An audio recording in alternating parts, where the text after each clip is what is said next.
Hey there, everybody. Hello, and welcome to the official second episode of the Parasocial Pals Podcast. I am, of course, Andrew, here with my co-host, Nick. Oh, Hey there, Nick. We're here once again to do what white men do with a podcast best, talk about Star Trek. I think you'll find I'm a niche Chinese baby now. You are an ancient Chinese baby, that is correct. Before anyone starts the cancellation squad, I am half Chinese. There you go. Genetically. He is entitled to such a joke, and as his friend, I am entitled to piggyback off of it. Those are the rules. I don't make him, he does. That's just how it works. I'm sorry. Yeah, that's there's no ifs, ands, or buts about it. So how have you been? How's your week been? What have you been up to? Well, aside from the usual grind of go to work, go home, play video games for like 3 hours and then sleep and repeat, it's all right. Yeah. What kind of games have you been Mostly been playing? trying to finish. I've mostly been trying to finish Pokemans before I can move on to the Zelda Warriors content. Oh yeah. Have you bought that, or you wait until after you finish Pokemon? I have purchased it. Okay. It's just sitting there staring at you. Sitting downloaded on my Nintendo Switch hard drive. Sitting in the video game cuck chair waiting for its turn. Basically. And I mean, Death Stranding's been like watching me play other games for weeks now. Yeah, same, man. Death Stranding 2, what a game that is better than its predecessor in every way and is thus a worse video game. It's really quite astounding what Kojima is able to come up with. They filed all the friction off is the problem with that game. They did, and it was fun. There's nothing to grab onto. Yeah. There's no friction. There's no, remember that horrible quest in Death Stranding 1 where you had to go into that pit of poison gas and it sucked, but you remember it because it was interesting and different. I can't really say that about anything in Death Stranding 2 yet. The BT fights are more fun, I guess. The ones that I just drive past? Yeah, probably. Yeah. Shooting at people is more fun. The shooting is 100% better. I'm with you on that. It's a good thing the whole point of the game is like something about not using violence to solve your problems or whatever.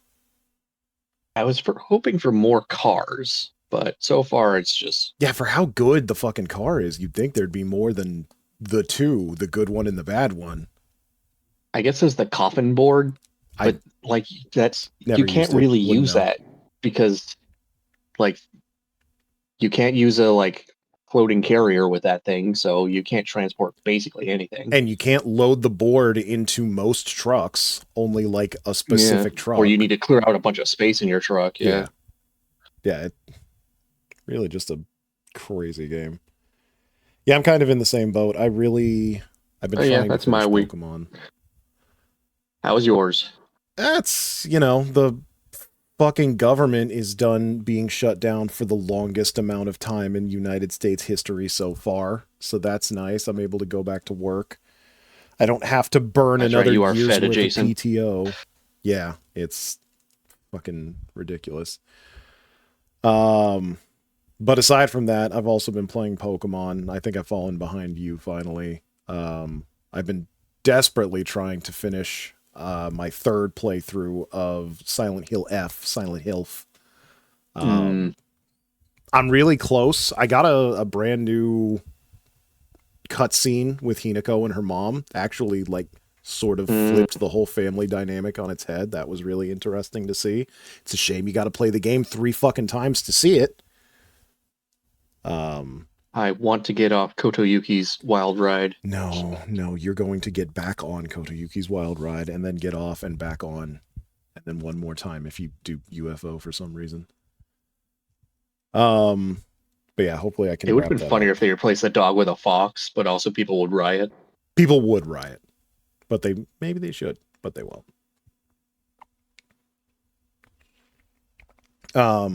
So yeah, that Pokemon, looking at Death Stranding, not playing Death Stranding. My wife and I have been playing the Kirby Air Riders demo that just wrapped up today. So Yeah. nothing left to do but wait till it releases on Thursday. Well, we got to finish Death Stranding before Jeff missed because they will spoil it in the like music awards where they show a whole long video with every cutscene in it. Fuck, you're right. I mean, I've already had some big stuff spoiled that wasn't much spoilers, and I won't say anything else, but yeah, I guess I should probably finish it. That's going to be even harder now that I have to go back to work. But enough about video games, I suppose. We're here to talk about Star Trek after all. When they announced Death Stranding 2 beach volleyball at the Game Awards. See, you're kind of getting me back in on Death Stranding. Get Norman Reedus in a Speedus, and I'm there. The people would want to see it as long as Higgs is also there. Oh yeah, no, I know some people who are absolutely crazy for Higgs, and good for them, I suppose. Yeah. Well, on to Star Trek, I guess. On to Star Trek. Thing this podcast is about. I guess. So we watched 2 more episodes, Where No Man Has Gone Before and The Naked Time. Yeah, I believe in the last episode I gave out the wrong episodes in the wrong order. Yeah. No one cares. No one cares. Star Trek clearly doesn't care. They put the wrong episode first. Yes. Where No Man Has Gone Before was the second pilot filmed for this episode. The original pilot was called The Cage, I believe. Yeah, I think that's the one we tried to watch on Hulu, and it said, go fuck yourself. Yes, so they filmed another pilot with the crew that we know now. The original pilot has a different crew. Oh, like entirely? Like not even Kirk? The only returning character is Leonard Nimoy. Wow, that's crazy. Okay. And I think Gene Roddenberry's future wife is also in that pilot. I'm not sure. Interesting. But Where No Man Has Gone Before is basically the basis of Star Trek. All of the sets look a little older. All of the costumes are a little shoddier. It was the first thing they filmed with William Shatner. Yeah, the shirts, it was kind of crazy. They look like fucking velvet velour shirts. They look like my couch. Yeah, I'm pretty sure they just grabbed some felt from a fabric store and wove them into something wearable. Yeah, it was so. Yeah, we're watching this episode, which is kind of supposed to be first in a lot of ways, and it definitely felt to me like it would have been a much better first episode. It doesn't introduce everybody. I noticed that like not everyone was there. There was no Hora. Yeah. There was no Bones. Sulu like shows up and says a word. Yeah, I don't think the cast is fully rounded out at this point. Yeah. Oh, and they like painted Leonard Nimoy's face really yellow and made his eyebrows super sharp. I think he might have had a little bit of Tin Man going on with the makeup. Yeah, it was probably too annoying for him. They were probably like, we really want people to know that this guy's an alien. And then eventually somebody was like, the ears are all you need. That it's fine. The ears and the stupid haircut, and you're good. Also, a lot of the characters look like their eyes were watery, like they were allergic to something. Even the characters that weren't wearing the contacts, which we'll get into in a minute. It might have been how bright that lighting was, because there's something about 60s lighting. Yeah, intense. Put a sun up to your face. It's better than what we have now, where every scene is shot in the dark with a fucking nightlight 3 miles away. Anyway, to summarize, to give context to the contextless, the episode starts with them examining a space anomaly. I think a ship got destroyed somehow. And while they're investigating the destruction of this ship, they go through like a 40K warp storm. It ends up giving one of the crewmen, James R. Kirk's best friend, Gary Mitchell, psychic powers. He goes mad with power, much like Charlie X did. and eventually they got to put him down. They got And then there's like some psychosexual love shit and whatever. That's just Star Trek, baby. If there's anything I've learned so far. Yeah. Yeah, it was the James R. Kirk is something we'll get into, but that I'm very, very curious what the R is. Yeah, weirdly, this episode had Scotty, which those first two didn't. And he seems super important. I'm very curious if that's going to keep happening, or if it just so happened that they put two like Scotty heavy episodes in. I guess it wasn't that important in this one, but Naked Time he was. Gotti is head of engineering, so he shows up quite a bit, but he rarely gets the main focus of an episode. Yeah, that makes sense.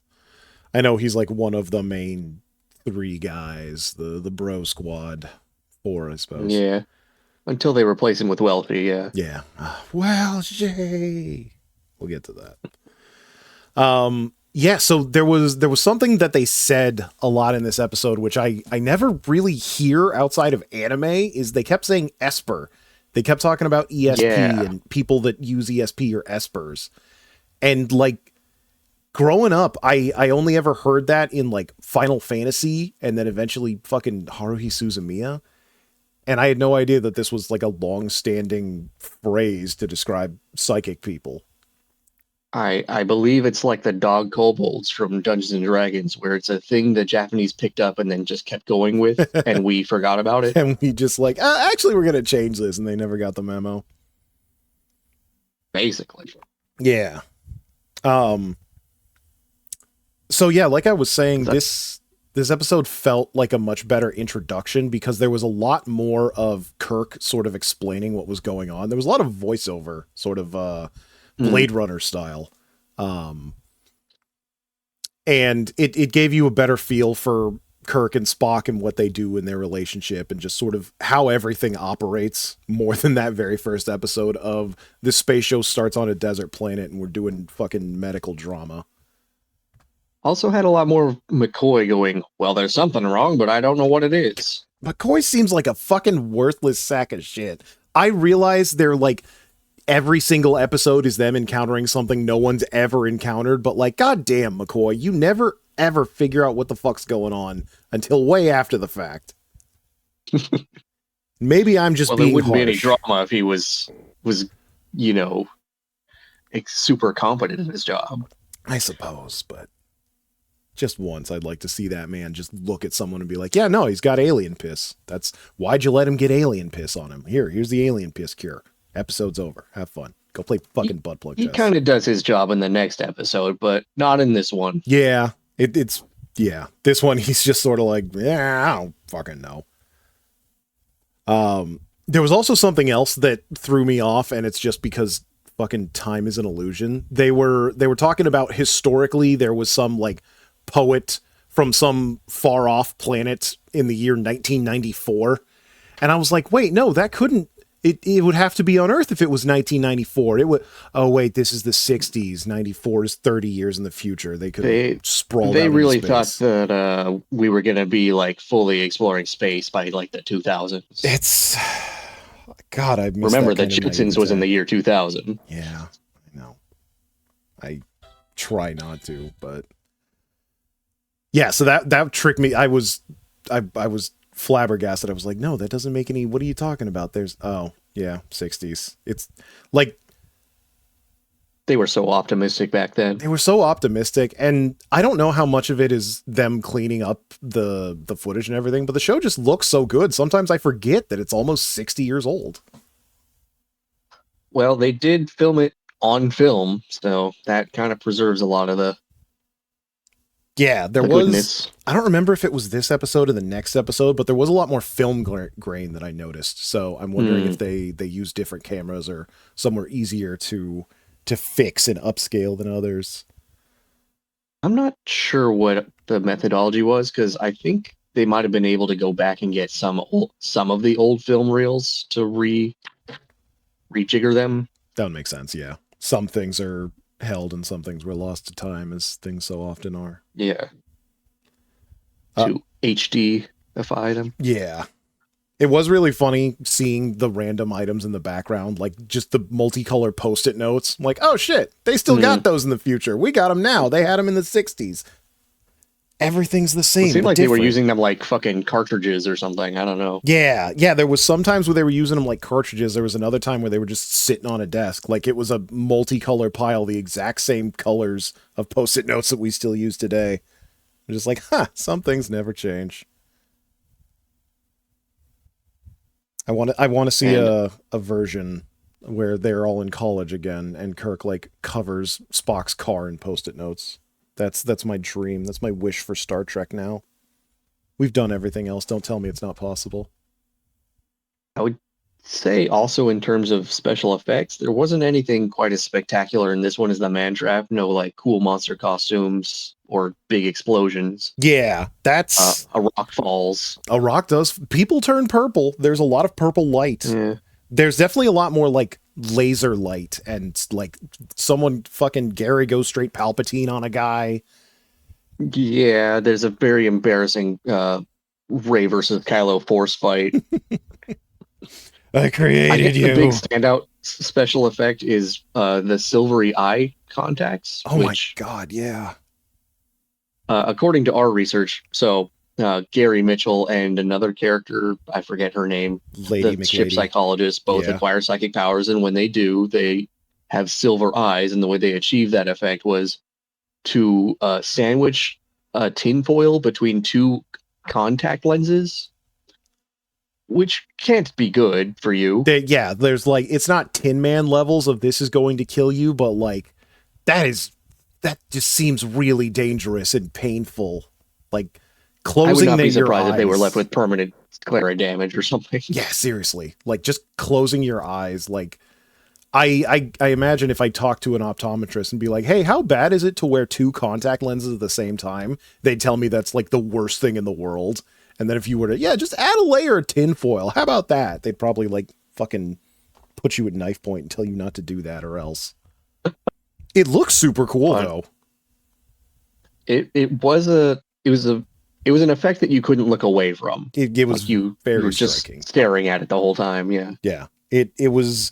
We were genuinely like in awe and confused. Like, how did they do this? It certainly wasn't CGI. These days, they just like CGI them to be like all white or something stupid.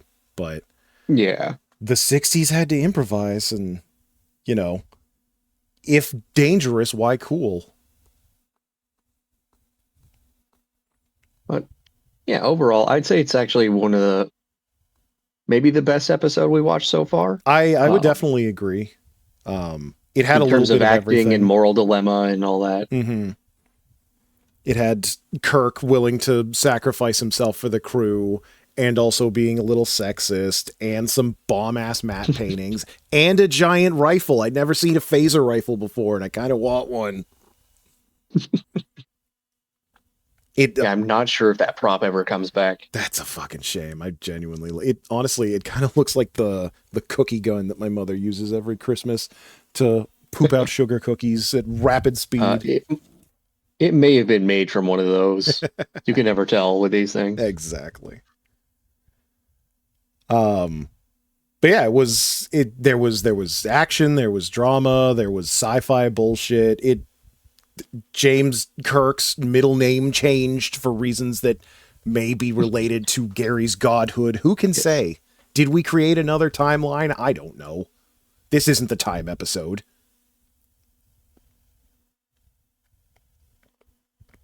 Also, there was one thing that was bothering me near the end of that. Like, at one point, people were telling Kirk, like, you got to kill this Gary. He's going to turn extra god and kill everyone. Kirk's like, no, I won't do it. And then eventually he decides, okay, I guess we got to kill Gary. And they're like, hey, we're going to get Gary down to this abandoned planet and just, like, fucking leave him there. So then they get Gary down to the abandoned planet, and Kirk's like, no, I have to go and kill him myself. And I'm like, Kirk, wasn't the plan to just put him on the planet? Like, you can leave and the plan will be done. Why do you got to go down there and shoot him with the cookie gun rifle? Yeah, Kirk and Spock basically do the Steven Universe Hitler meme. I think we got to kill this guy. Well, I suppose at that point, Gary's becoming too powerful and he could just make himself a spaceship But also, what does God need with a spaceship? What does God need with a starship? I thought that quote was going to be from this episode, but it wasn't. I was a little disappointed. That's from one of the movies and not one of the good movies. Oh, God! How many original Star Trek movies? Aren't there like 6 or 7? Are we counting TNG? I'm trying not no, to. You said original. Yeah, I think there's 6, maybe 7. Yeah, there's a lot. We'll have to. God, each of those is. Maybe we'll do 2 first. We'll see. That's a future discussion. Mm-hmm. I do like when Kirk used Rock Tomb and it was super effective. That was cool. He did. He shot a rock and it fell on a god and it killed him somehow. Yeah, I'm not sure if it trapped him or killed him. It was really unclear, as I have a feeling the ending to a lot of these episodes are going to be. They'd answered the age-old question of, can God create a rock even he can't lift? And the answer is God can't lift any rocks. God can't lift rocks. He can only disappear people and commit sexual harassment. That's what Star Trek has taught me, is that all gods are good for. And also there was a lady there too, but I'm pretty sure she was just there because they need a lady on screen at like all times. Yeah, she was like, hey, I got god powers too, but they're not as strong and I'm going to follow you because I guess you also have mutant psychic powers. They were also calling them mutants. I guess the warp storm mutated them. Yeah, I believe that was the case. So when's the X-Men Star Trek Magic the Gathering crossover? Like really soon, right? Yeah, probably really I would soon. not be surprised if X-Men and Star Trek crossed over in some fashion at some point. Yeah, They're both kind of products of the 60s. I'll have to check the comic archive. I'm sure there's something like that. But yeah, I definitely agree that this is the best episode that we've watched so far. And that includes our next episode, The Naked Time. The Naked Time. So I get this episode confused with the TNG episode, The Naked Now, because guess what? They're the same episode. Oh, I thought they were named the same. Okay. The Naked Now I'm familiar with for Data's most famous line. I am fully functional. I'm fully functional. So yes, the Naked Time or Now or whatever we want to call it, the crew gets space drunk. They get infected with Radical 6 or Ice 9 or whatever. A water molecule turns all of their water to alcohol, and they all get drunk. Instead of dying. And they gotta save the ship before they all die.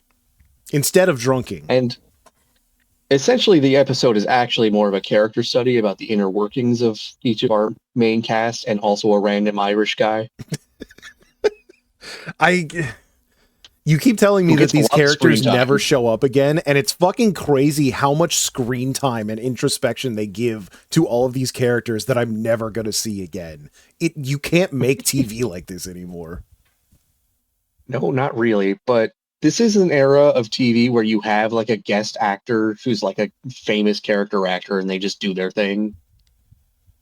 Yeah, was he like some other actor? That'd be funny. No, I don't think Riley was a famous guy. Finnegan or whatever his name was. Riley, son of Irish kings. Son of Irish kings and fucking give me strawberry sniggles. I forget. We've belabored the joke too much. But my opinion of the episode is that it's not as bad as Charlie X. It's a fun episode, but it's not really good. Yeah, it was, like you were saying, it's definitely more, it's kind of a bottle episode, aside from the part where they do go to fucking asbestos land for a second.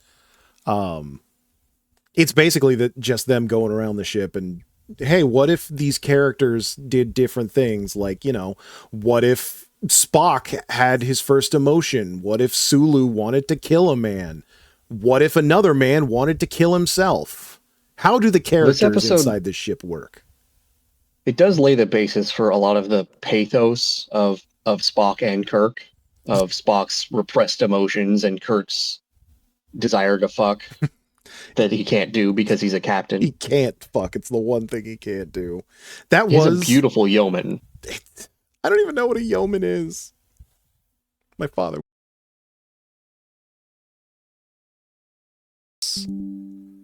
Okay. It says we're back. Let me give my other stream a second to catch up. Yeah, I see that. All right. I think we're back. Yeah, I've got internet. Sorry about that, folks. It's still a little robot-y for me. Is it still a little bit robot-y? Wow. Keep talking. This is the man of the yeoman. Okay, we're back. Okay, good. We'll call that good enough. Sorry for that, folks. So a Navy yeoman is administrative or clerical specialist who manages off. Oh, there's secretary. Secretary. It's a Navy secretary. Yeah, no, that Ah. psychosexual exploration indeed. Yeah, Kirk so does seem like the type of guy who wants to fuck a secretary. Oh, 100%, and probably did. That was something else I noticed. The episode previous had a little bit of Kirk lore, and this episode had some Spock lore, which was not something I was expecting, given the first two episodes where the characters just sort of exist in a vacuum and you need to get on board with it. So that was nice to finally see. We learned that Spock is half human. He's half human. His human mother resents his human side. He fucking hates it. God, I hate being human, said Spock.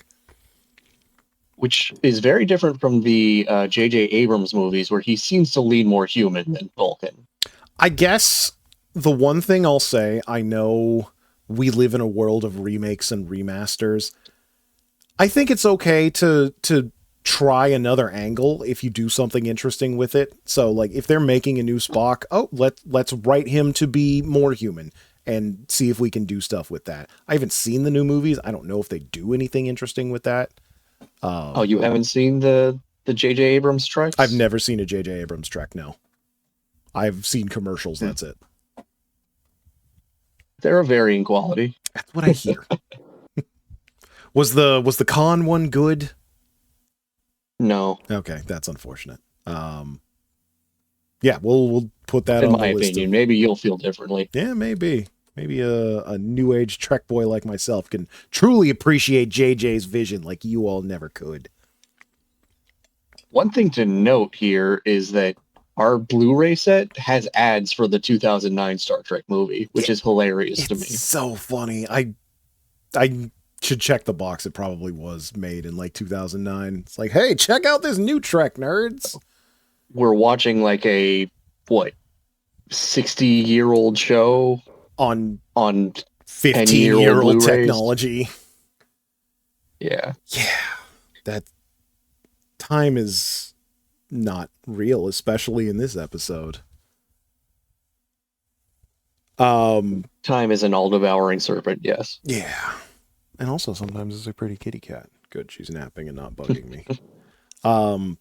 I mentioned this earlier, but Scotty is actually like super useful in this episode, and that was nice to see. Scotty's useful. Bones does find a cure eventually once he figures out what it is. Bones does find a cure for the alcohol disease. They don't really get into it much, and like part of my lizard brain is like, no, I need to know the cure for alcohol, and the other half is like, who fucking cares? It's a story.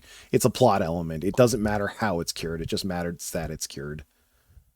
TNG would definitely have had like Crusher go into a really long like technobabble about how they're going to remolecularize the water content in people's blood. Yeah, that's the one thing. Star Trek didn't give a shit. That's the one thing that we still haven't got that is like one of the pinnacles of Star Trek parody is weird technobabble explanation of the thing that doesn't matter, but it at least makes you feel like you're a part of the conversation. Yeah, and this Bones is just like, hey, I figured out the problem, I figured out the cure. Start handing it out.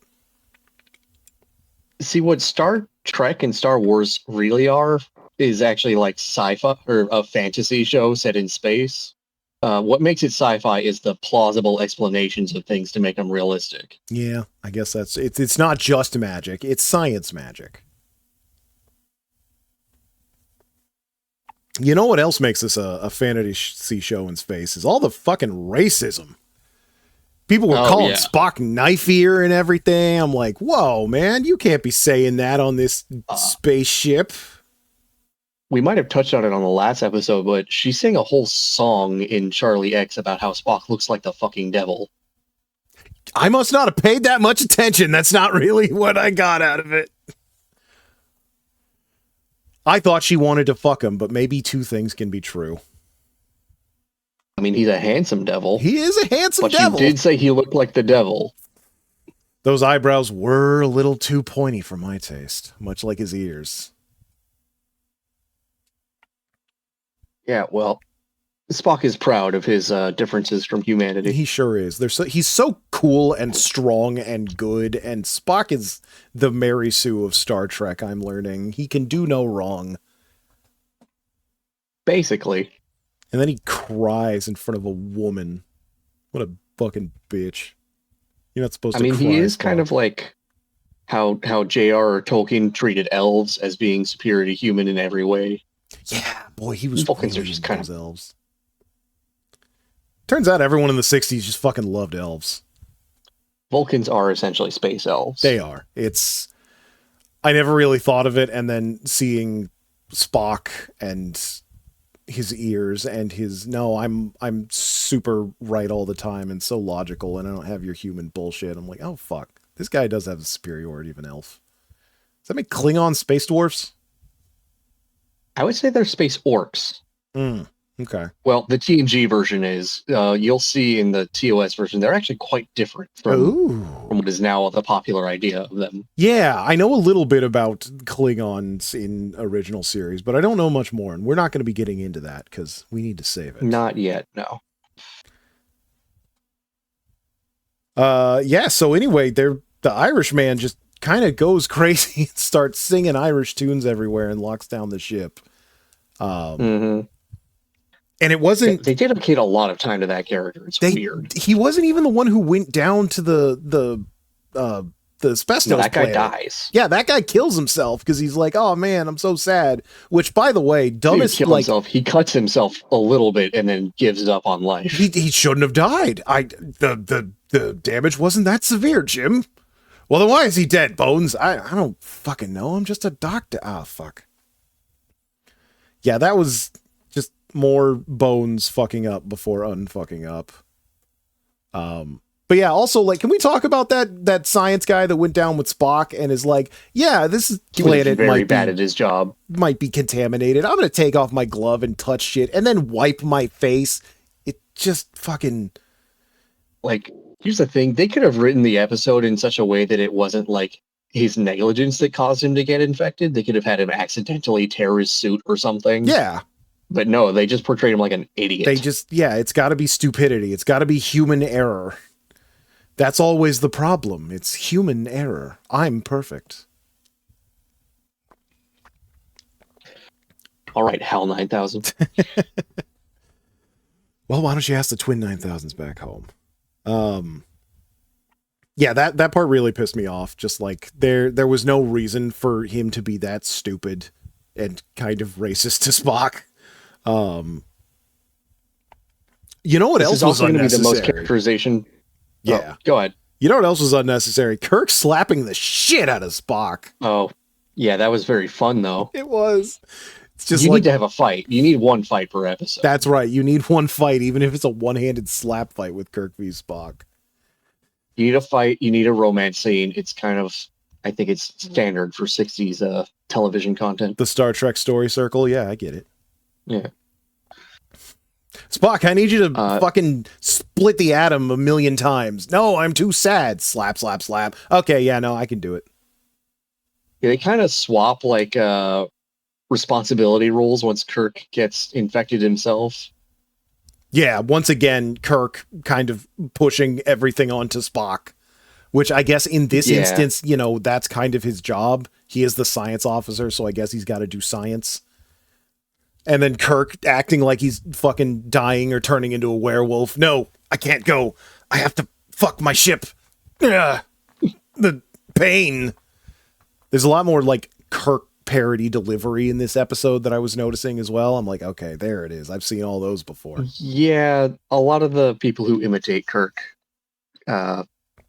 basically are riffing on his most dramatic moments. Yeah, and like most parody, it is exaggerated. It's not as bad as the jokes may make it seem, but it's definitely noticeable.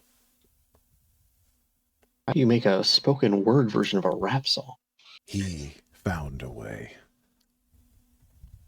I will also say this is the most characterization you're going to get out of Sulu for a while. That's a shame, because that was nice to learn a little bit about Sulu. And Yeah, also to he see kind of hangs his out in the like background a lot. ripped, hairless chest. Yeah, this is the point in these people's lives where they're in the best shape they'll ever be in. God, I wish I was ever in that shape. Something else about Remember, Sulu they were is, all smoking cigarettes and doing meth, so yeah, that or we need to cocaine smoke or more whatever. cigarettes and do more meth. That's the problem with the fucking society today. Sorry, diet pills. Yeah, no, that's what it was. You're right. Caffeine pills. Yeah, there's only caffeine in there. This episode also made it even more unclear what the fuck Sulu does, because he talks about doing botany and doing sword stuff and doing like a bunch of things, and I'm like, what the fuck is your job here, sir? Yeah, he's a gold shirt in this episode, which means he's part of command Yeah. somehow. He's also doing helmsman duties. I'm not sure what his Yeah, it's actual unclear deal is right what now. the fuck he does. Jack of all trades, master of none, maybe? I don't know. I think this episode, like, 4 different people are ordered to take the helm at one point. It's like, damn, everybody can steer the ship? What do you do, Kirk? I think he even shoves his yeoman into the fucking flight seat. Yeah, he's like, you got to take care of this. I got to go do fucking Kirk shit. She's like, I don't know how to. Spock's not here. Somebody's got to do this, and it's not me. It sure as hell ain't going to be me. I got to go shoot an Irishman. I'm so disappointed they did not shoot that guy. Kirk was like fucking gung-ho, gun in hand, ready to go. Yeah, he told him to set phasers to stun, which they should be set to stun by default, I feel like. Yeah, that is like the rifle I could understand if that's default on kill, but yeah, like your service weapon that you've always got on you in space, that should probably be set to stun. But I don't know. Is there anything else we can wring out of the naked time? Oh, they invent time travel. Maybe that'll come back in the future. Oh. Maybe they won't. I don't know. I don't know why they included that at the end there, but it's sure definitely did. the most sci-fi thing that happened. So there was probably like, look, we got to do a little bit more sci-fi stuff in here, guys. Otherwise, it's just fucking Sulu swinging around a sword. Oh yeah, I guess we should mention the planet they're orbiting is about to explode, which is why they're under a time crunch while they're all going drunk. Yeah, they need Spock, we need you to invent fucking super space fuel. You got 20 minutes. Actually, you've got 4. And so then he does. Yeah. Drunk driving is bad, but also it saved a lot of lives in this episode, so who can say? Yeah, and if you use time travel for good, then maybe everyone should be drunk all the time forever. Anyway, space adventures. Space adventures. What do we have coming up next in Star Trek? What do we have coming up next in Star Trek? I'm looking at the release order now. We got The Enemy Within and that's a name I've heard. Mud's Women. Enemy Within is a classic that is parodied often. Mud's Women is not. 2 ends of the spectrum, I see.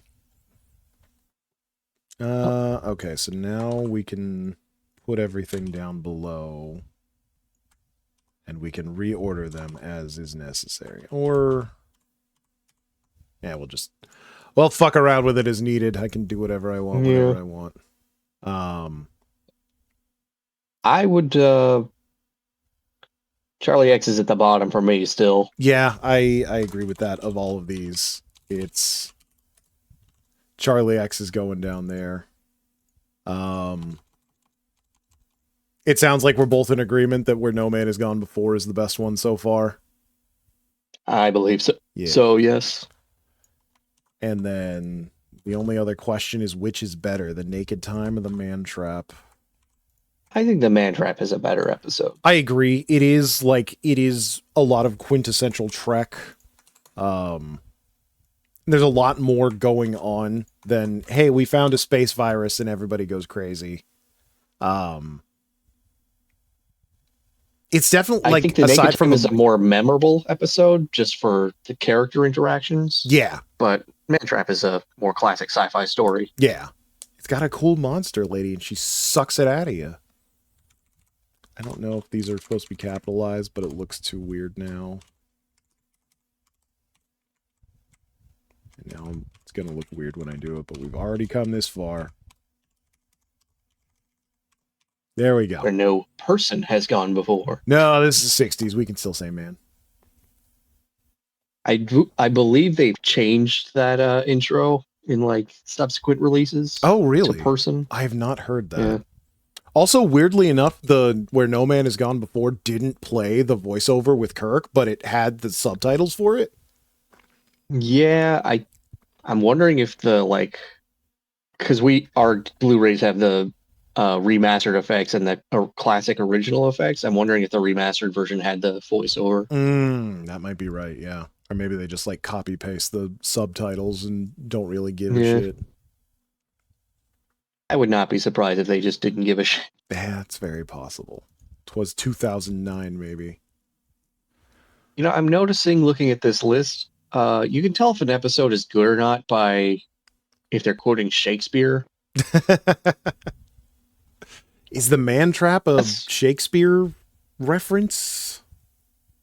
I don't think so, but it's not a 100% thing. Not every non-Shakespeare one is bad, but the Shakespeare ones are usually good. Yeah, that's, And the ones that are named like Operation Annihilate.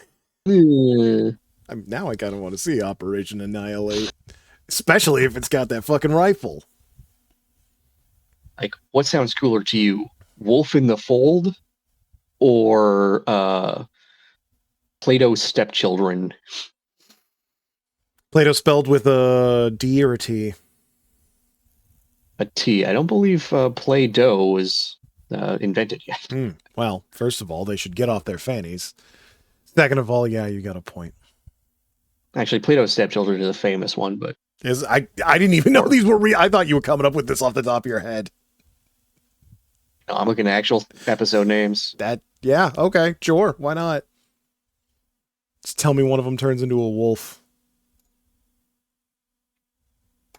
How Sharper Than a Serpent's Tooth versus The Magics of Megas 2. There you go. That's a little more one-sided.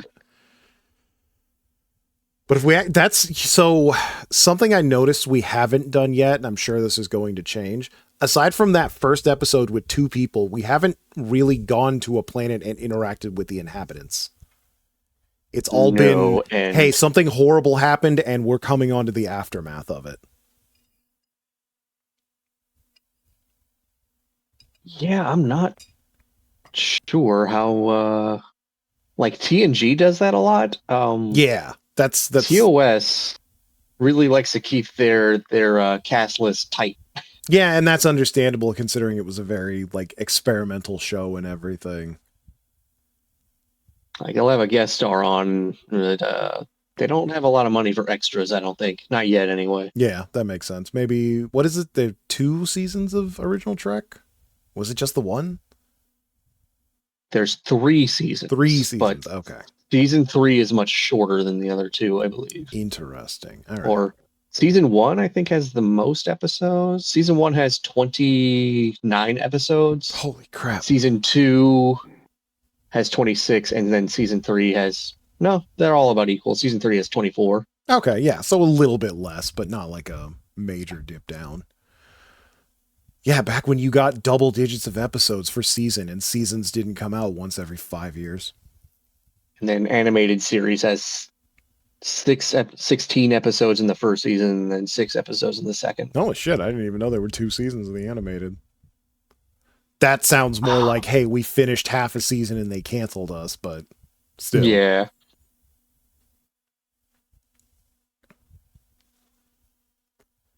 So we also watched a third thing, did we not?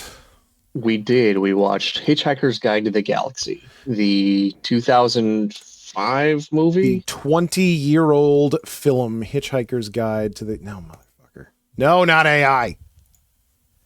Do you want to tell the good people at home why we watched this and not something else? We wanted to watch Predator or Predators or whatever it's called. Animated but we Predator were denied. Movie.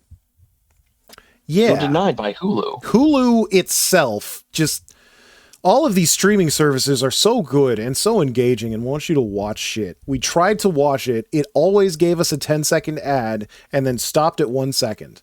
And there was nothing we could do about it. I tried restarting my entire fucking television. I tried watching a different thing. That worked fine. Went back to Predator. No, go fuck yourself. Didn't want to happen.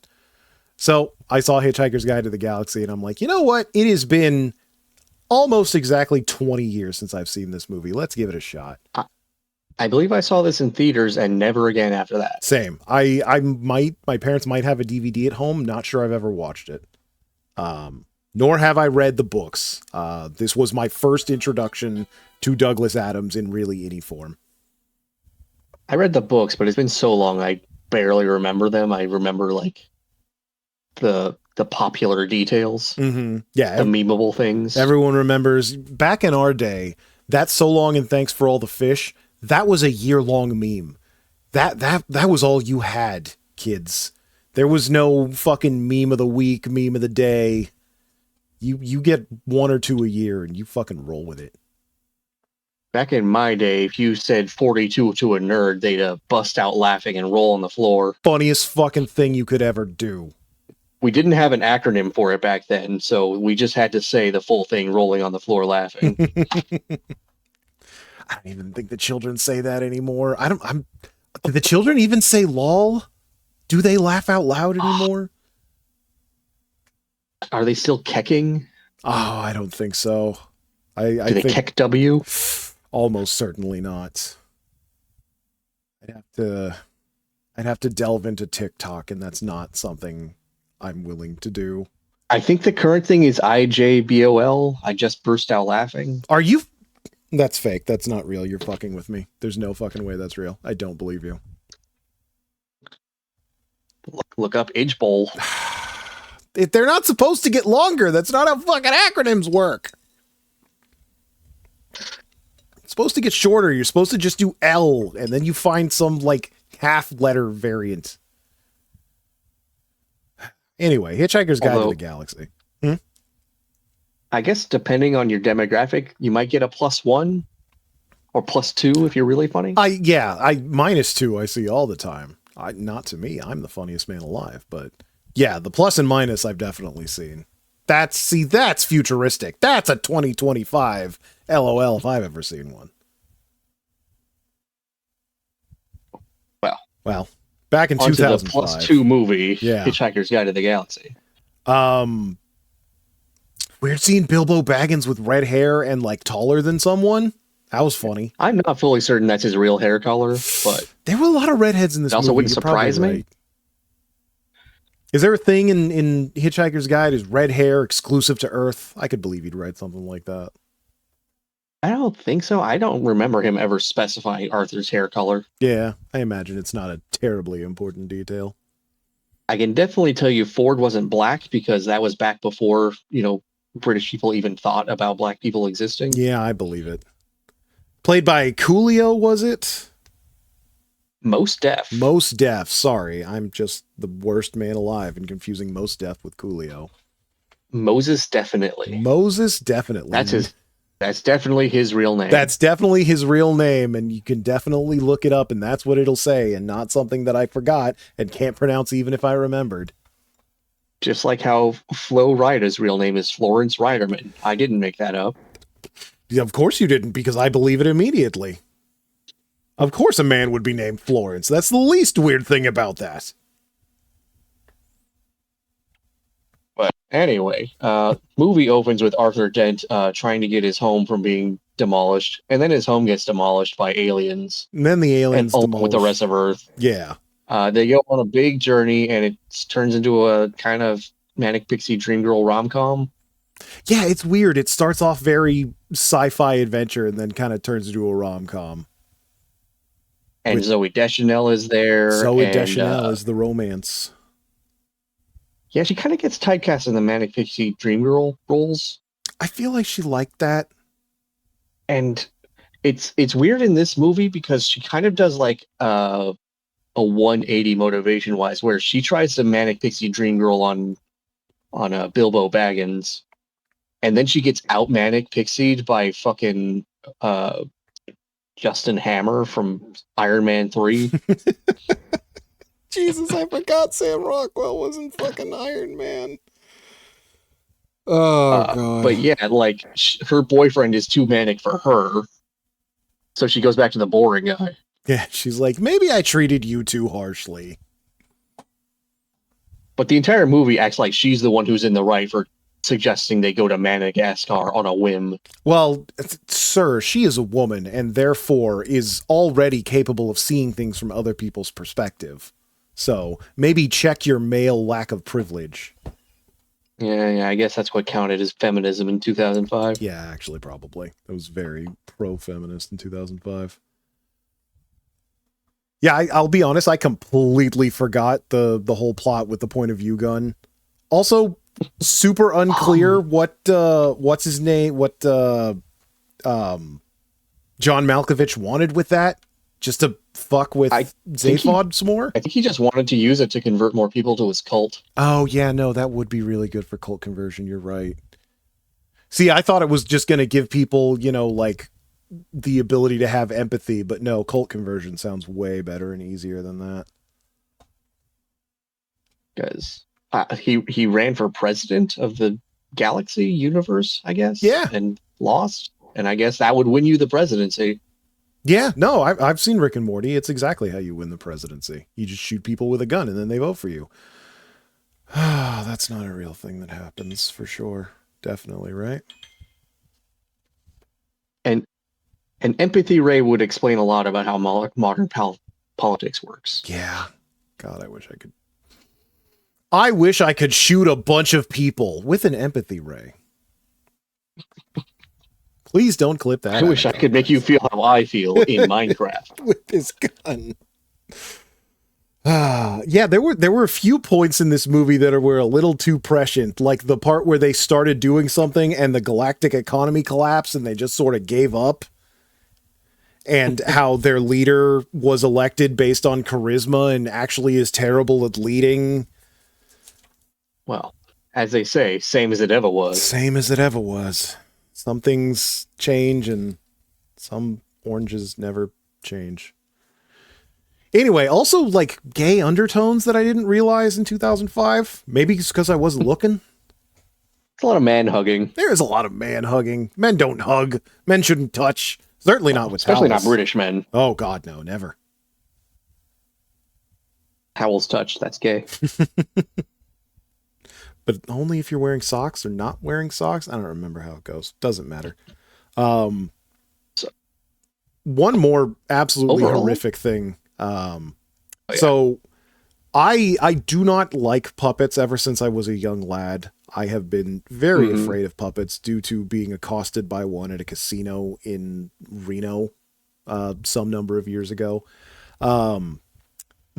The effects in this movie are absolutely fantastic because they didn't just CGI a bunch of weird fucking aliens. They made a bunch of incredibly detailed, hyper-realistic, horrific Muppet suits for the aliens. Yeah, even the non-bad guy aliens look pretty good. Yeah, there was a little bit of CG that didn't look super great, but it looked very canny, and the stuff that would have looked like dog shit if it was CG, they did real. And like I've been saying and will continue to say, they don't fucking make them like this anymore. This I guess was back in the day when they knew they had to be like judicious with CG because they couldn't pull it off for the full time. Yeah, and it was more expensive. I think this might have used as right a sleight of hand trick, not as a display piece. Yeah. It wasn't the whole thing. It was, all right, we need to give this guy a third hand. Just give him a third CG hand for like 2 seconds. Make this crab CG for like 10 seconds. And pull out Zaphod Beeblebrox's Joe Dirt head for 3 minutes. Yeah, that definitely. And then cut it out because we can't keep doing that. We can't keep doing this. Did they get into that much of why he has 2 heads and what the purpose of that is? In the books, I believe he just straight up has 2 heads side by side, and they decided they could not do that in a movie. Yeah, again, if we're going by the judiciality, I don't know if that's a word, I don't care, of CG usage, that seems like the correct choice. Nowadays, it'd be pretty easy to do, I bet. But Oh, yeah. These days you could do it and it would look fine. But back in 2005, we had to make do, damn it. But yeah, it was, in some ways it looked dated. In other ways, it looks timeless. Like I said, those horrible bodysuit aliens really go a long way to making it look not horrible. And the movie's a fine romp. I don't recall it winning many awards, and I can understand why, but I had a good time watching it again 20 years later. I can probably go another 20 years without watching it again. yeah, I imagine in 20 years, we'll be huddled together in a cave with a shitty projector running on a generator, watching The Good Times. Yeah, watching 40-year-old Hitchhiker's Guide. God, we can only hope. So do you think we have a through line to our triple feature? That's what I was just thinking, because I can find a bunch of two lions, like Hitchhiker and Naked Time both have a fucking suicidal dude who kind of fucks things up, but also is kind of helpful. And then there's a little bit of a god complex in fucking Nowhere, New Man's Gone Before, and Hitchhiker's Guide, but I can't. What have we got that ties all three of them together? Other than space, that's too easy. We do have the empathy ray, in which Gary Mitchell is able to read people's emotions and is forced to suffer them to his chagrin. The Naked Time has nakedly revealed everyone's inner workings, and the empathy ray forces you to empathize, whether you like it or not, motherfucker. Yeah, no, I think you did it. I think you found it. Turns out the real psychic power all along was empathy. I think between the two Star Trek episodes, the through line is the struggle of the inner workings of the human soul. Gary Mitchell's true nature is revealed, along with everyone in the Naked Time. Yeah. His lust for power. It's his innate lust for power, the duality of man, the human versus the inhuman. I get you.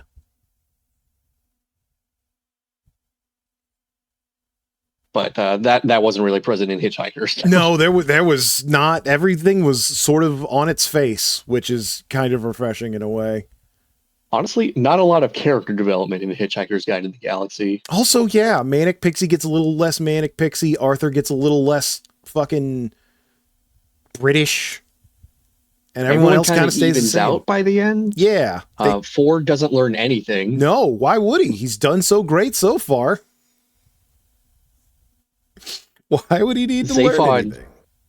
He's basically down ahead, so I don't think he's going to retain any information that he Yeah, there definitely seemed like receives. They were sequel baiting a little bit. And you said that there is a sequel book, right?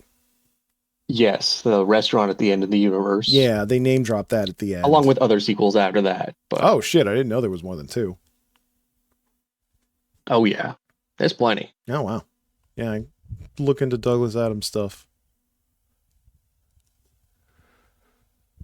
I will warn you, Douglas Adams' books are intensely British. Well, back then it would have been very shocking. These days, I'm quite British pilled. I'm used to it. I grew up on Harry Potter. I know British culture, says man shot to death. Oh, you got the Doctor Who scarf?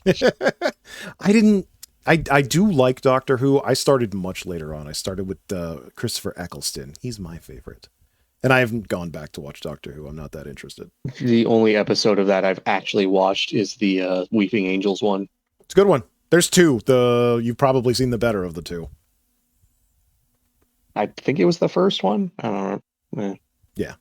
But yeah, there's good stuff layered throughout. It's like Star Trek in a lot of way. But this isn't about Doctor Who. This is about Star Trek.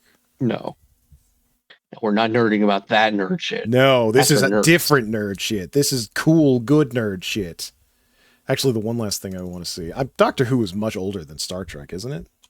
I know it's quite old. I think it's a little bit older. Ooh, 63? Yeah, okay, just slightly. That's, yeah, kind of contemporary. Okay, I can see it. What's up with fucking Flash Thompson? Anyway. Sci-fi was the thing back in the 60s. Yeah, it's something that I really, really did not grasp until now, just how fucking popular sci-fi was. And thinking about it, the space race and all that new shit popping up definitely fed it, but by the time I was a child, it was also old and blasé. They were making fun of it in Toy Story. We all have like smartphones now, so sci-fi just feels whatever. Yeah, you know, those tricorders looked super futuristic and stuff when I was a kid, and now I've got a whole ass computer in my pocket, and it kind of just makes my life worse in a lot of ways. Like where we're at right now in terms of technology is you blink and there's a new leap that you never considered happening. Like now we have robot dogs probably pepper spraying people in the street. Yep. I've seen people with robot servants that I'm not entirely sure are real, and your watch can now call a sandwich shop and fuck up your order. Truly, we live in the best of times. Like just in terms of like the generative AI that's been going around these days, at this time last year, like it wasn't capable of half the things that it's doing now. Also true. Yeah. Fucking it's kind of crazy how AI, like as we know it, not real AI, but we're not getting into that conversation, really only cropped up the last couple of years. And obviously that's a bubble that's going to burst because I don't believe that's sustainable. It's not. It's not good enough, and it's too fucking expensive. But it's going to ruin our lives for quite a long time to come, I think. God. I hope that you're wrong, but I know in my heart that you're right. Well, just speaking now, like students are using AI to write their papers, and we're going to have a generation of dummies because of this. Yeah, there's a lot of upcoming doctors that are just straight up lying. And you know why they're doing it? Because they never watched Star Trek. They don't know the dangers of handing your lives over to machines. You've got to have compassion, Charlie. And you've got to be able to judo throw. Trust me, it's the most important thing. If you don't have a gun, you got to judo throw, Charlie. If the kids had watched more sci-fi, they'd know not to trust robots. It's the most untrustworthy. And definitely not to give robots the empathy gun. Fuck no. Fucking clankers. Definitely don't cause the suicide of an entire race with an empathy gun. I hope that's not a story point in the sequel. Maybe we should watch The Matrix at some point. Ooh, fuck yeah. I have not watched Matrix 1. It definitely hasn't been 26 years, but it's been a hot minute since I've seen Matrix 1. You know what? Let me write that down in the list right now. That's a good sci-fi to bounce off of. Yeah. That's the wrong pen. That's a shitty pen, but we'll make it work. But not Matrix 4. We can't do that. I've never heard of Matrix 4. That's not real. You made that up. You can't fool me. You know, the Animatrix. The anime. Yeah, no, that's the real Matrix 4. That's my Matrix 4. Okay, Maybe we should watch the original Star Wars as well. I don't know. Oh, hell yeah. That I actually just watched like a couple of months ago, I want to say. Great film. Supposedly they're going to be re-releasing those without the George Lucas bullshit, so that'd be nice. I might throw more money at Disney like that because I'm a sucker. Well, we're not paying money to see Mando and Grogu. Yeah, and I like the Mandalorian, but something about that marketing is just I don't trust their handling of that character anymore. Yeah, well, if the reviews are stellar, maybe, but I'm not hoping. I ain't pre-ordering tickets. What happened is they ran out of stories and the bean counters got their hands on it and decided it was merchandisable. Well, I think that, and they've had like weirdly high amount of success releasing shit that they were gonna put on Disney Plus in theaters. Like Lilo and Stitch did well, and Moana did well too. And they're like, oh, we can make money in theaters again. Let's do that. So, yeah, I bet that's just like a season intro pair of episodes. They're like, yeah, we could turn this into a movie. Fuck it. Yeah, well, we'll see how that goes. Maybe the little green guy will say a word.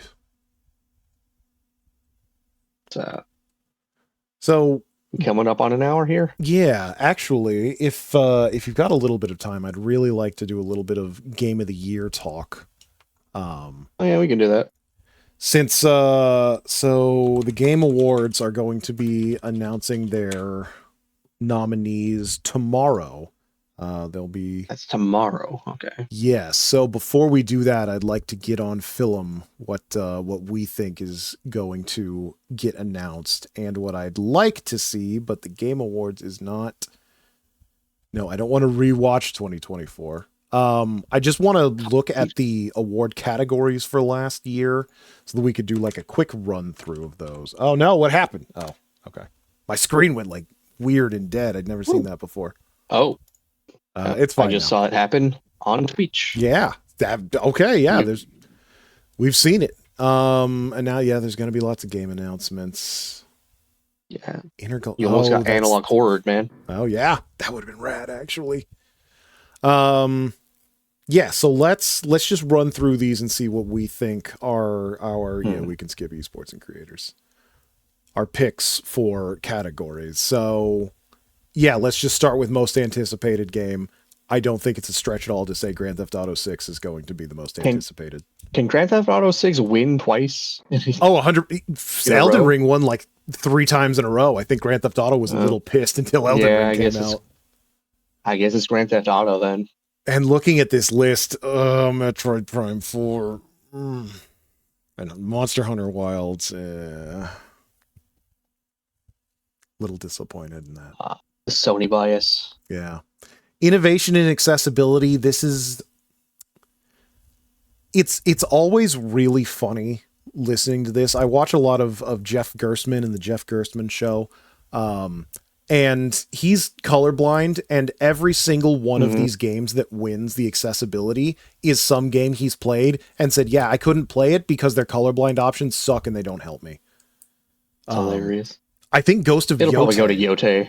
Yeah, which is really funny. Good at that stuff. I think it kind of has to, because that's one of the games that he said, yeah, Ghost of Yotei, I can't see the little flashes that are multicolored, and like the accessibility options aren't helpful in any way. So he has to turn the game to easy just so that he can play the game and it's not fun anymore. And yeah, I don't pay attention to those options a lot because I'm, ableist. Oh, look at this fucking able-bodied half Chinese man. How dare you? Yeah, I'm just so genetically superior. He's just so genetically superior acid reflux in every way. Do you have acid reflux? I'm sorry, I had no idea.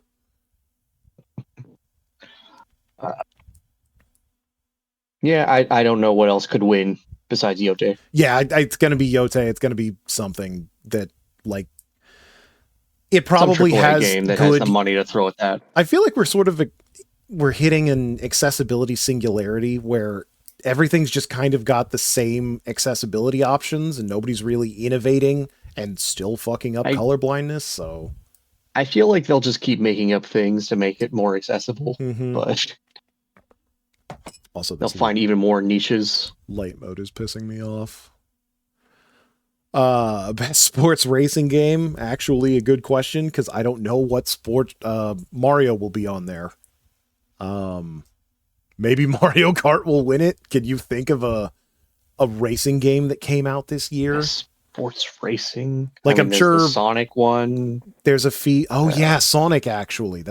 I've been hearing a lot of good things about Sonic. I would play that game if it didn't cost $70. Knowing this, FIFA's gonna win. Whatever. Yeah, probably. I mean, maybe football. Weirdly, there's no football on here. Did they not do football last year? Or did it suck that bad? I don't know. Like, I don't know the contenders for this other than like Sonic and Mario. Yeah.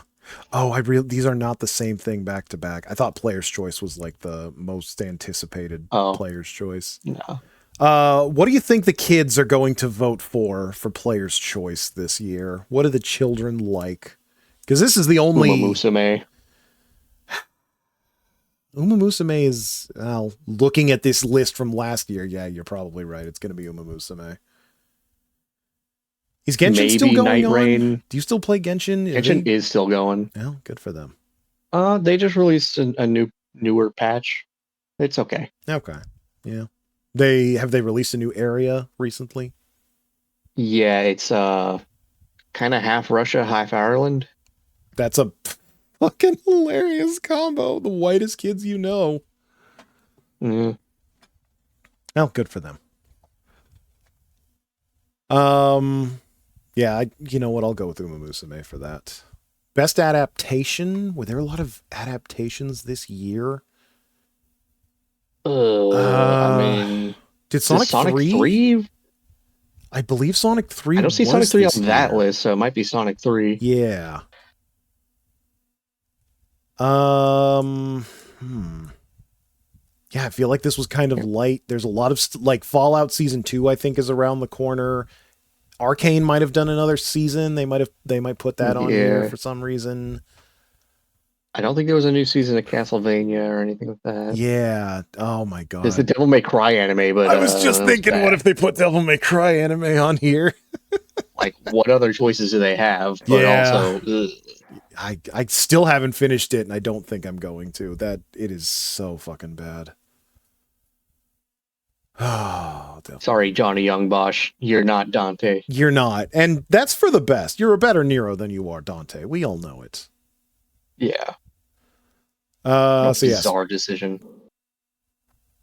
sports racing, adaptation. I think we can say Sonic 3 based on the guesses that we have. That's what I think. Yeah, it's the best one to me. I really enjoyed it. Was Keanu like a good pick for Shadow? Maybe not, but he was fun and he seemed to enjoy it. Gonna need to see Shadow give the speech from Good Fortune, though. Oh, maybe I'll work on that one of these days when I got some time. Just fucking CG Shadow into that. Go see Good Fortune. It's not in theaters anymore, probably. I just pet a dog for the first time. Dogs are good. Milkshakes are good. Chicken nuggies are good. Not AI, I swear. Why do we have to give part of our paychecks to taxes and Social Security? It should go to fun things. Just go to fun things. Preach, Keanu. Best multiplayer game, I think Night Rain might take it. I don't know. Yeah, Night Rain, it'll definitely be on there. Does it deserve it? I can't 100% say. Arc Raiders If the might kids be have on their way, there. Peak maybe. Oh yeah, Peak's Peak. popular. Yeah, Peak is pretty popular. At least looking at these, they're very more traditional games. Mario. Yeah, is these there are for a things that reason, but reviewers like, not things that kids like. that's also true. Yeah, like that. This one is for the kids. Everything else is for the reviewers.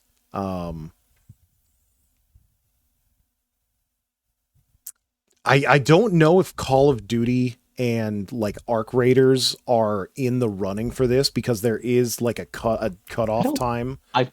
I want to say they're too late, but That's also what I want to say. I'm not 100% sure, but I'm fairly certain it was like before this month your game had to release. you know what's not on there? Concord. Hey man, maybe you could play Concord again for like 2 days this week.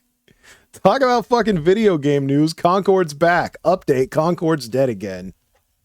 Regardless of getting a DMC or a cease and desist from Sony, they were wasting their time on that anyway. I like it must have been like we're doing this because we can. I don't think. I am confident in saying there is not a human being on this planet that genuinely cares for Concord. If Yeah, you are, write us maybe at the this people who email. made it, but Yeah, but yeah, for when did Black Ops 6 come out last year?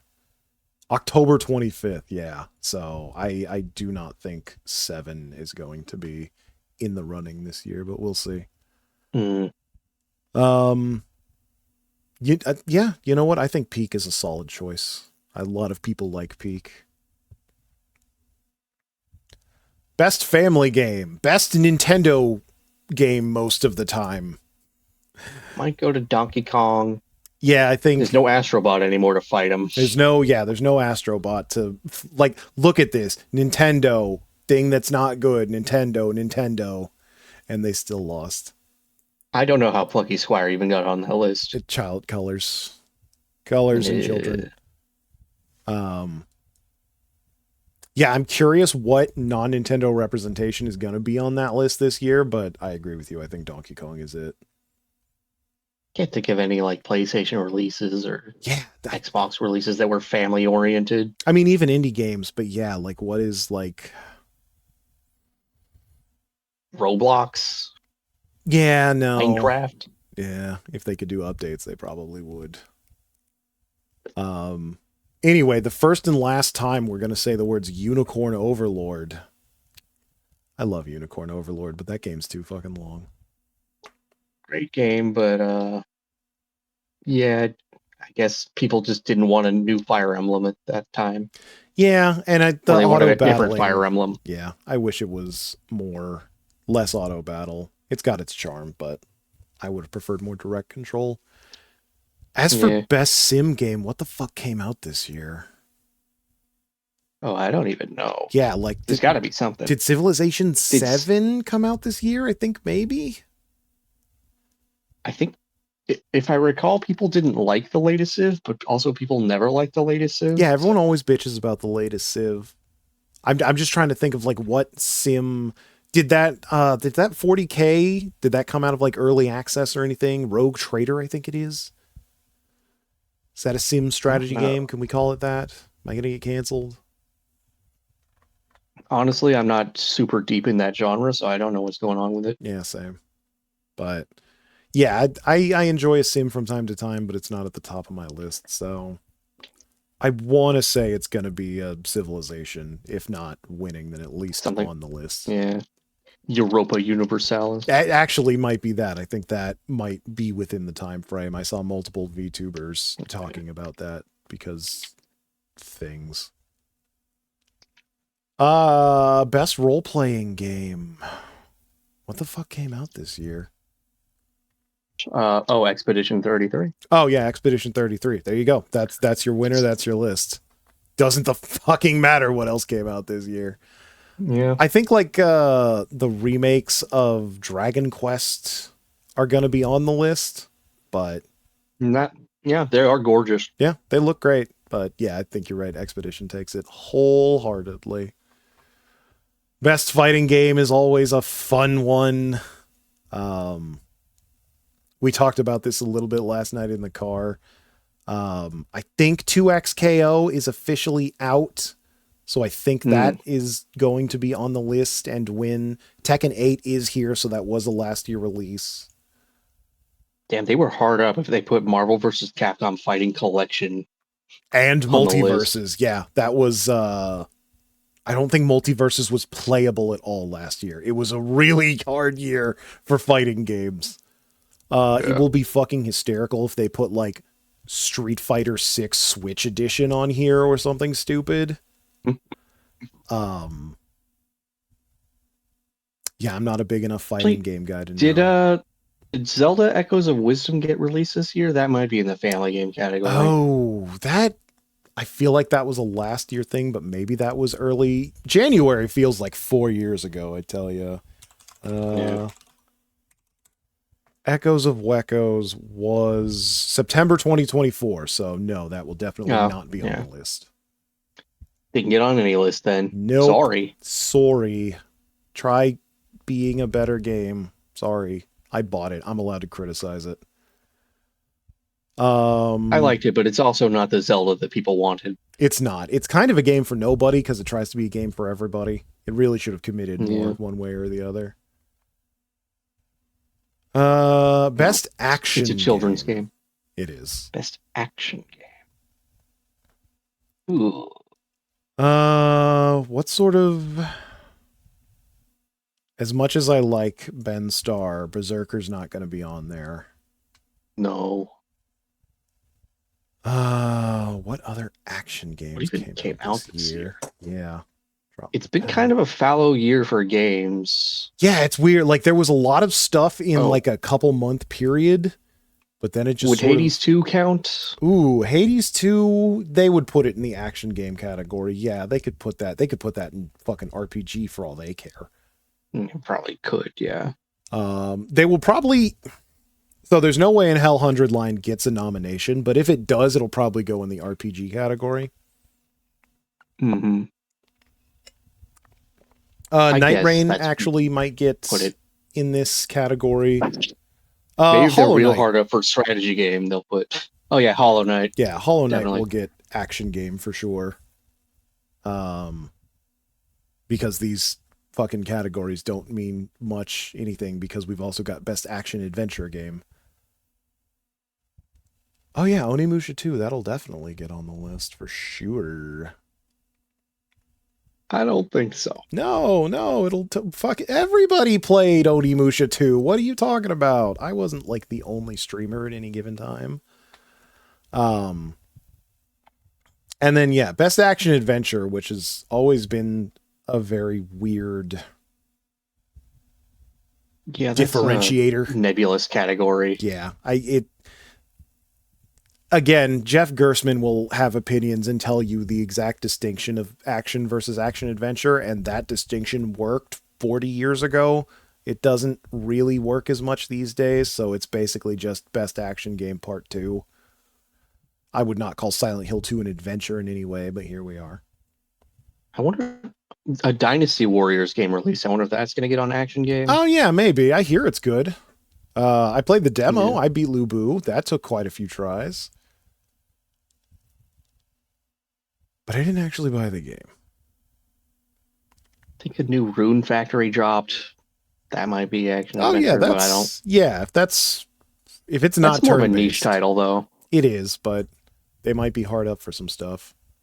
I'm sure there's some like PC indie darling. Borderlands 4 dropped. Oh God, I forgot about Borderlands. It's bad, but they're not going to resist the temptation of nominated. Yeah, it'll 100% get on there. The reviewers seem to enjoy it from what I hear. They all say it's better than Borderlands 3, which I know is not a high bar, but yeah, I think that's enough to get it on the list.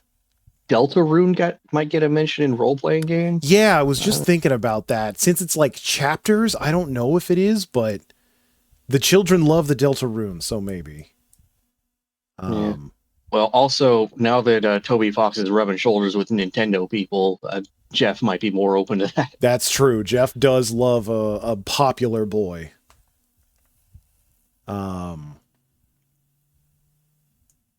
Yeah, it's hard to say how they're going to differentiate. The Pope has heard Megalovania, you know. He may have. Oh yeah, there was that. They played it on like instruments live, didn't they? You know what might get in there? Date Everything. Oh yeah, that could. Which it really isn't an RPG, but that's kind of the only place you can put it. Yeah, I could see that. Or an adventure. Is it like best narrative or something? I don't know. Yeah. Let's look at some of the other best mobile game. Yeah. Uma Musume. Probably Uma. Yeah. Yeah. Best VR game. Couldn't tell you. Name a VR game with a gun to your head. I don't think there's any major ones that were released lately. Not that I'm aware of. I think no. Asgard's Wrath was last year, so yeah, that was like the one. There's probably some games that got VR modes. Yeah. But, yeah. Yeah, I don't think I could name a new VR game with a gun to my head this year. Best ongoing game, best old game, could be Helldivers 2 again. I haven't heard anyone complain about Final Fantasy 14 much this year, but I haven't heard anyone praise it either.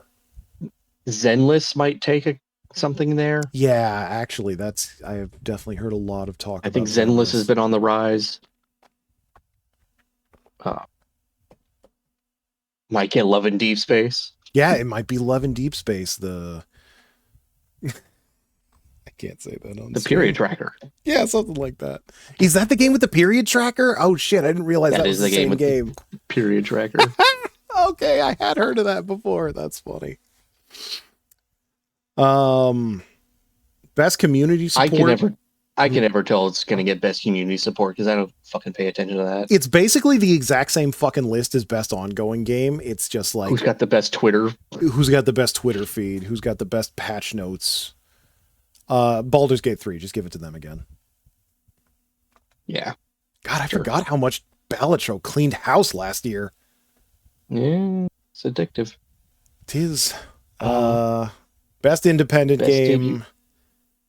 It's going to be Probably Expedition Silksong. 33. I want it to be Yeah. Silksong, but I think it's going to be Expedition 33.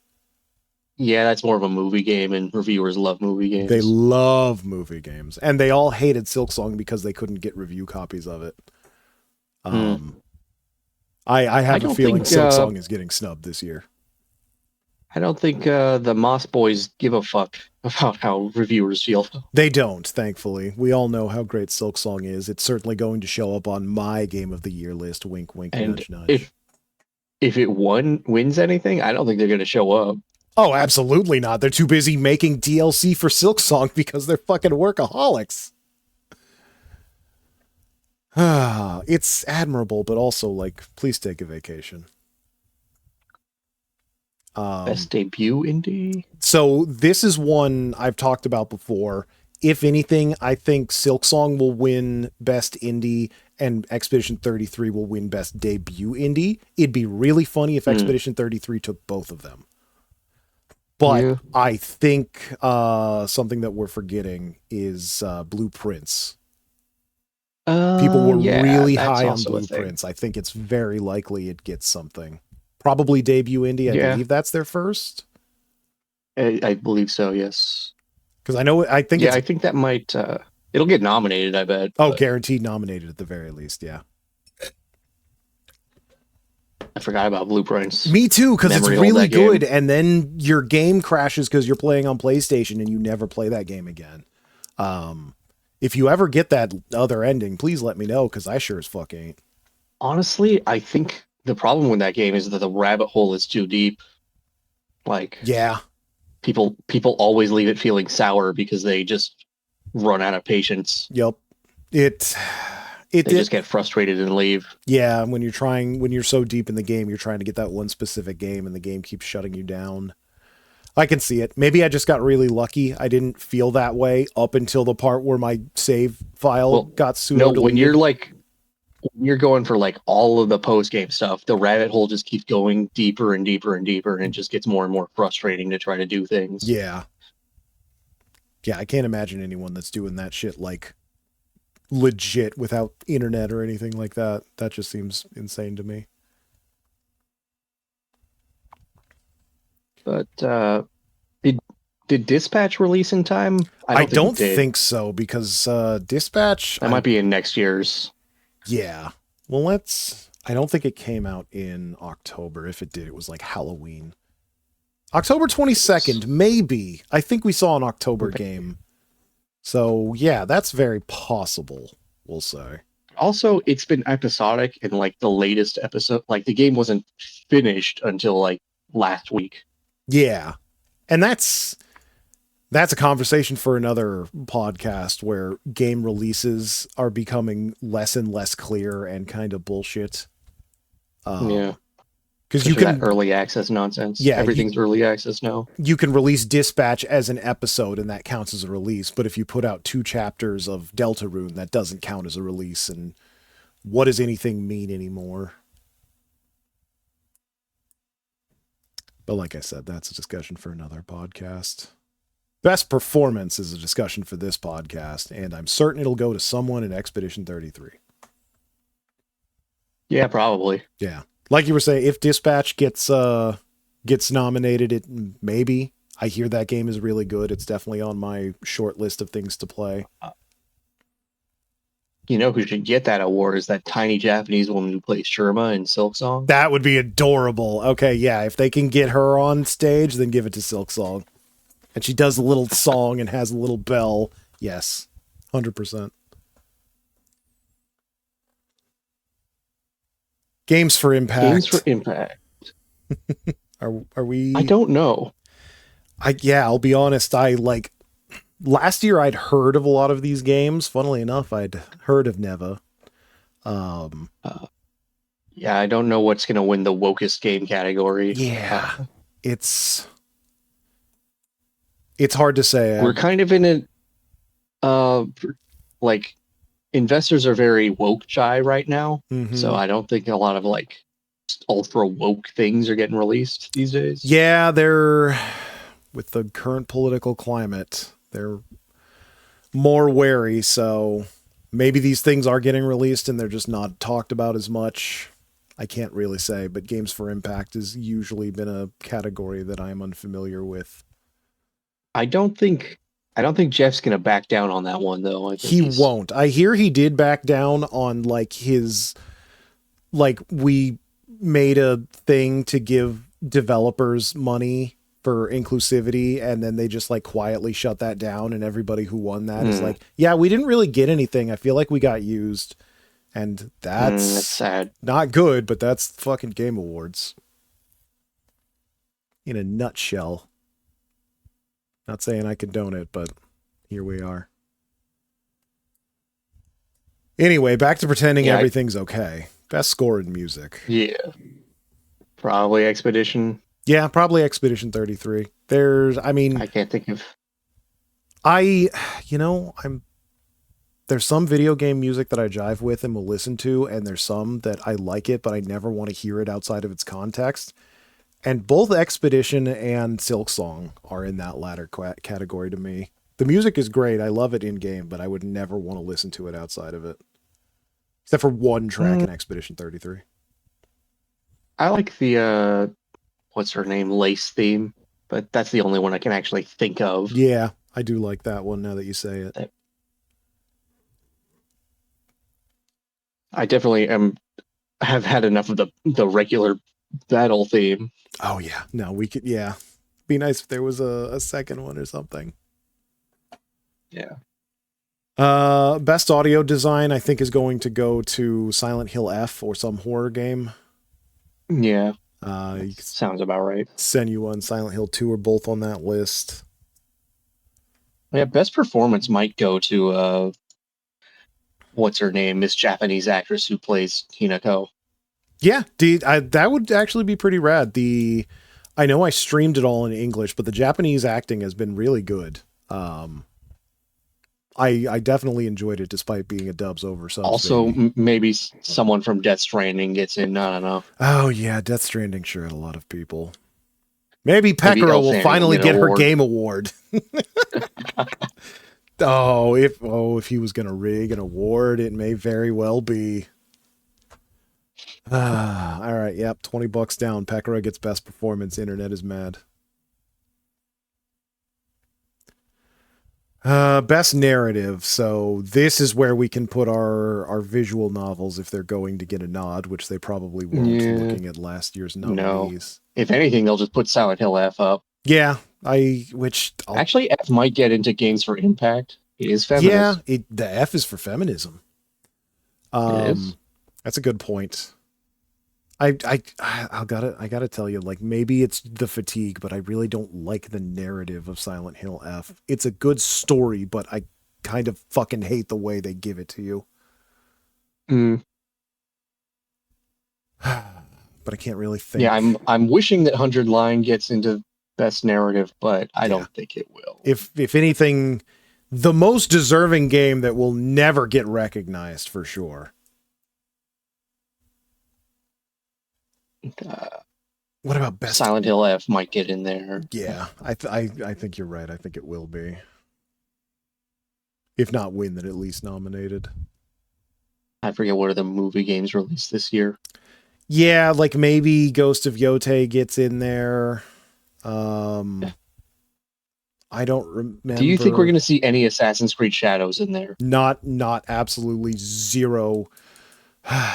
It'll get like one nomination.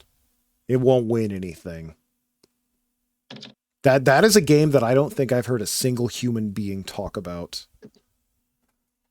Yeah.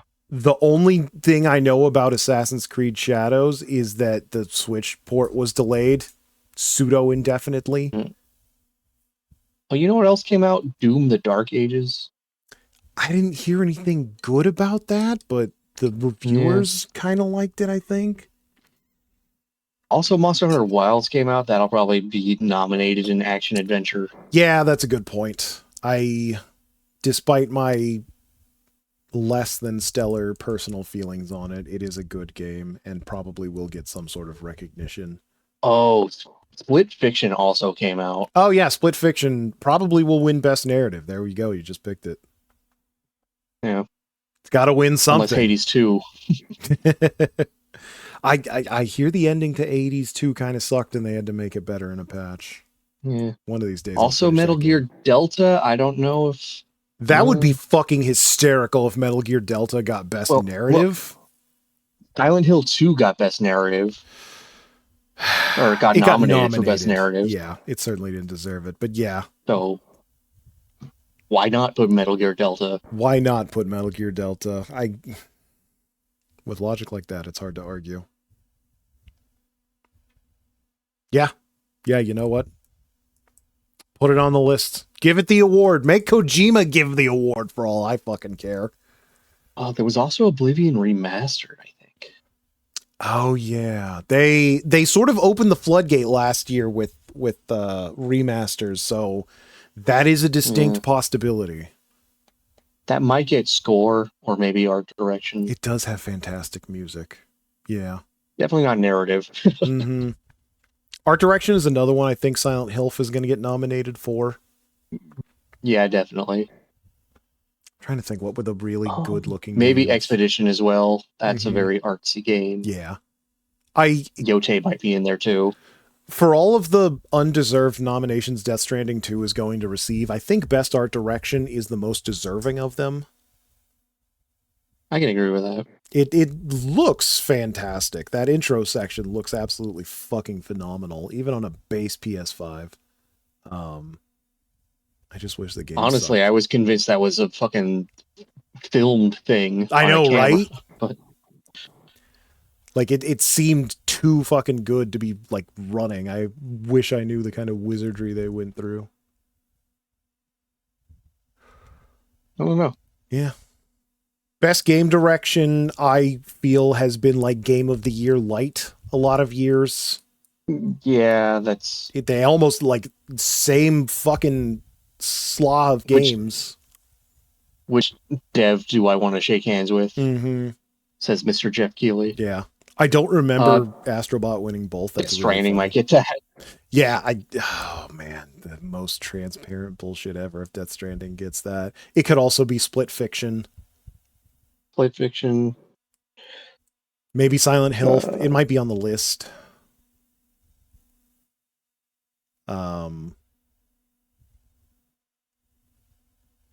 Expedition 33 obviously will be on there, possibly win. It would be very, very funny if 100 Line was on there. God, that'd just be funny. To celebrate Uchi, Kochi, and Kodaka working themselves together to get that game made. Best win into debt to finish a video game, 100 Line. I mean, he put it all on the line. He sure did. All on the 100 Line.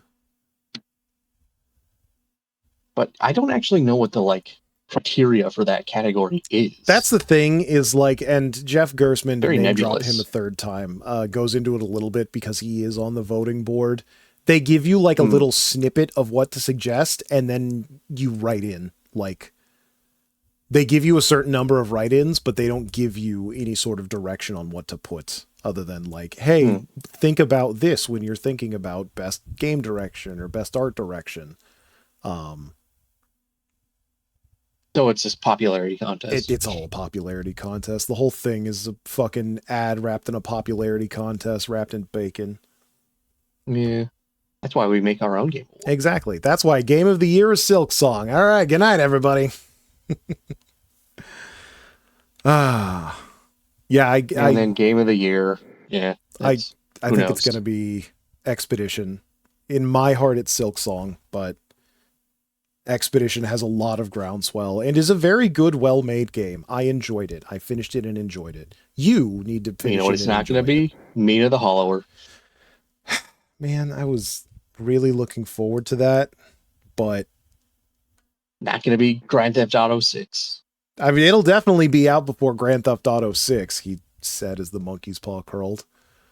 God, I hope they just shadow drop Grand Theft Auto 6 and ruin hundreds of developers' lives. Well, they already have a date. It'd be really funny if they just dropped it a month early or something like that.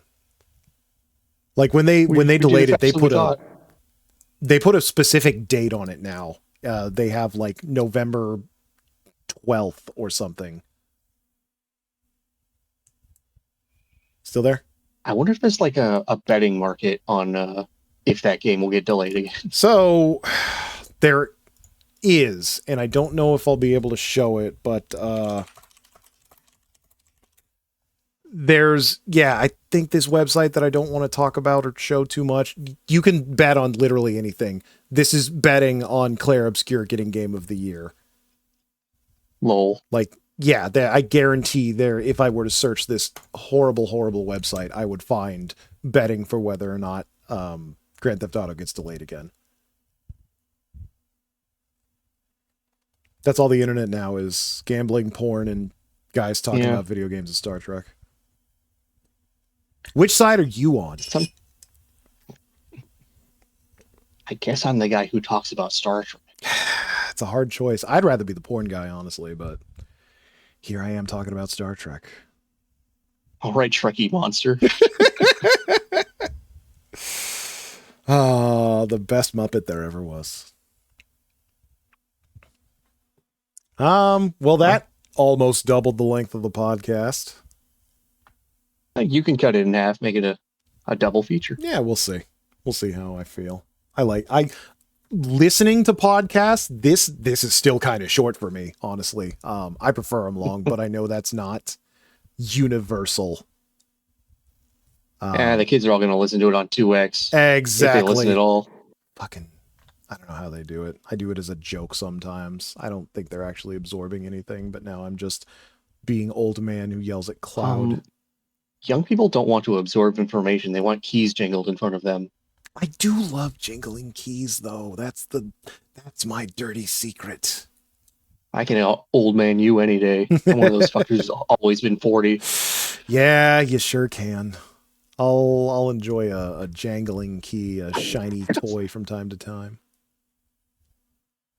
And let me tell you, nobody wants to work these days. Nobody wants to work. God, you sound just like my parents. God, I hate everything. Here's a little pro tip for you. Nobody's ever wanted to work. Yeah, I don't dream of labor, motherfuckers. Anyway, let's wrap this thing up. So I did just get, I'm going to be playing Magic next Saturday. So I'm thinking if it's okay with you, we hang out and watch stuff Sunday and then do the podcast maybe Monday or Tuesday, whichever's better for you.